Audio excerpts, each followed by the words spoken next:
The Australian and New Zealand navies are closely tracking the Chinese flotilla that moved along the coast of Tasmania yesterday. Opposition Senator James Patterson questioned defence officials in Senate estimates today about the ships and the live fire incident. Senator Patterson, welcome to 7:30. Thank you for having me. We now know that Peter Dutton was trading bank shares at the height of the global financial crisis when the Australian banking system teetered on the brink of collapse. Are you comfortable with that? Sarah, the Labor Party started this year and their dirt unit with a grubby personal attack on Kirralie Dutton, Peter's wife, and they've continued in the same vein. And the reason for that is because they've very little positive to say about their own achievements over the last 2.5 years, let alone their agenda for the next 3 years. I'm entirely comfortable with the way in which Peter Dutton has dealt with this. He has nothing to hide. He's been completely transparent. He was not privy to any market-sensitive information as a shadow minister in opposition about the Rudd government's plans. Now, we also just learnt from Andrew Charlton that the government was sitting on the information, according to Andrew Charlton, for a matter of days or weeks. Should they have raised it then? Well, it reflects on the Labor Party that they are spending taxpayers' money in a dirt unit, digging up 16-year-old share trades in order to dish it out on Peter Dutton in the lead up to an election, rather than focusing on the problems that Australians are concerned about in their own lives, including the very pressing problems of the cost of living, but also community safety and national security. I want to move to the questions surrounding the Chinese flotilla's presence on the coast of Australia over recent days. Do we know exactly what the purpose is of that flotilla's presence? Well, I asked that question to senior defence officials today and they're reluctant to speculate with it, which is understandable, but they did say that this was reckless, they did say it was disruptive, and they did say it was unprecedented. And I think it's also very clear, in my own view, that it's provocative and it's designed to send a message to Australia. It's designed to send a message about the reach and the power and the capability of the Chinese Defence Forces, that they can come all the way down our east coast, that they're willing to exercise in international waters just off our coast, and that is very clearly a message that they want us to hear.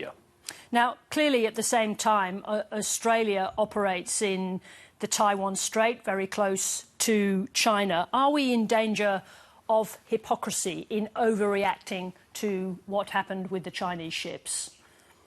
I've heard the Prime Minister make that comparison, and I think, frankly, that's a slur on the professionalism of the patriotic and professional and dedicated men and women in the Australian Defence Force.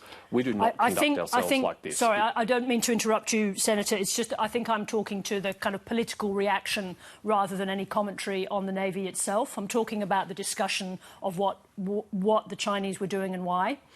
Yes, and you also asked whether there's hypocrisy here compared to our behaviour in the South China Sea, and I think it's really important to step out for your viewers the differences in the way we behave compared to how China behaves, which demonstrates we're not being hypocritical. So I addressed this with the ADF today. They made it very clear that when they conduct exercises like this in international waters, they do so with at least 24 hours notice, if not 48 hours notice, that they don't do so in a way which is disruptive to commercial airliners. They don't do it under international civilian flight paths. They don't do it in a way that disrupts maritime trade. And when we do operations like this, we do so in a way that's entirely consistent with international law and best practice. Now, the same cannot be said for China. They did not give us notice at all, it turns out, not even adequate notice. They did do it under a flight path. That required 49 aircraft to divert themselves for the safety of the passengers on board, and they did so in a way that was extremely reckless and provocative. That's in relation to the live firing incident, but in relation to the flotilla, they've been inside Australia's exclusive economic zone. Don't we sail inside China's exclusive economic zone, including in the Taiwan Strait? I'm not aware of anyone who suggested that China doesn't have a right to navigate international waters. Of course they have a right to do that, but I think we should reflect on the differences between the Tasman Sea and the South China Sea. The Tasman Sea is a very remote part of the world. It's significant really only to Australia and New Zealand. It is not a significant trade route. There are no disputed features. There are no contested international legal claims. The South China Sea is very different. It is a waterway which is significant from a trade point of view for all nations, including Australia.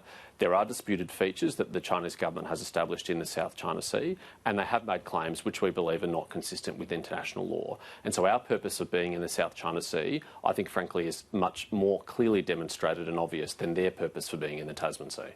Well, and as you say, we don't yet know exactly the purpose, but presumably that will become clearer as whatever exercise this is concludes. It may or it may not. This may be all that we ever know about this. We do not know, for example, if a nuclear submarine has accompanied the task group while it's in the region.